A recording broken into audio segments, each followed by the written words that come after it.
Ketua Bapilu PD Perjuangan, Bambang Wuryanto menyoroti bagaimana Puan Maharani tak perlu merelakan jabatannya jika maju di Pilpres 2024. Dirinya mengatakan hal tersebut bisa dilakukan selama tak menggunakan fasilitas negara untuk kepentingan perpolitikan tersebut. Jadi kalau Mbak Puan Maharani kalau calonkan capres atau cawapres perlu mundur tidak? Boten tidak Pak Dasko. Boten, Bambang Pacul saja anggota DPR, tidak mundur. Asal tidak gunakan fasilitas negara, kata Pacul kepada awak media di Gedung Nusantara II, Kompleks Parlemen Senayan, Jakarta, Selasa tanggal 2 November tahun 2022. Rupanya, hal tersebut telah diatur dalam Pasal 170 Ayat 1 Undang-Undang Nomor 7 Tahun 2017 tentang Pemilihan Umum Pemilu. Pasal itu disebutnya hanya menganjurkan pejabat negara yang nyapres untuk mundur. Tidak mundur sudah saya baca undang-undangnya, yang penting tidak menggunakan fasilitas negara karena ini menarik, nih.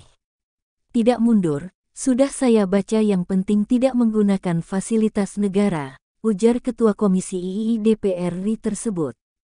Sebelumnya, Mahkamah Konstitusi (MK) menyatakan, seorang menteri yang hendak mengikuti pemilihan presiden Pilpres 2024 sebagai capres atau cawapres tak perlu mundur dari jabatannya.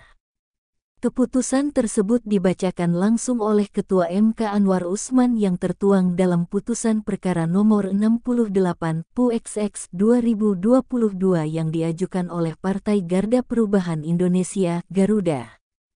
Menyatakan frase pejabat negara dalam Pasal 170 Ayat 1 UU Nomor 7 Tahun 2017 tentang Pemilihan Umum bertentangan dengan UUD Negara Republik Indonesia tahun 1945 dan tidak mempunyai kekuatan hukum mengikat secara bersyarat, kata Anwar Usman dalam sidang yang digelar secara daring, Senin, tanggal 31 Oktober tahun 2022.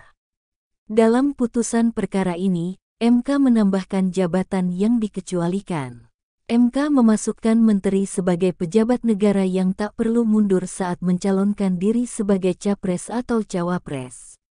Pengecualian diberikan kepada presiden, wakil presiden, pimpinan dan anggota MPR, pimpinan dan anggota DPR, pimpinan dan anggota DPD, gubernur, wakil gubernur, bupati, wakil bupati, wali kota, dan wakil wali kota. Akurat.com. Jadi bagaimana menurut Anda?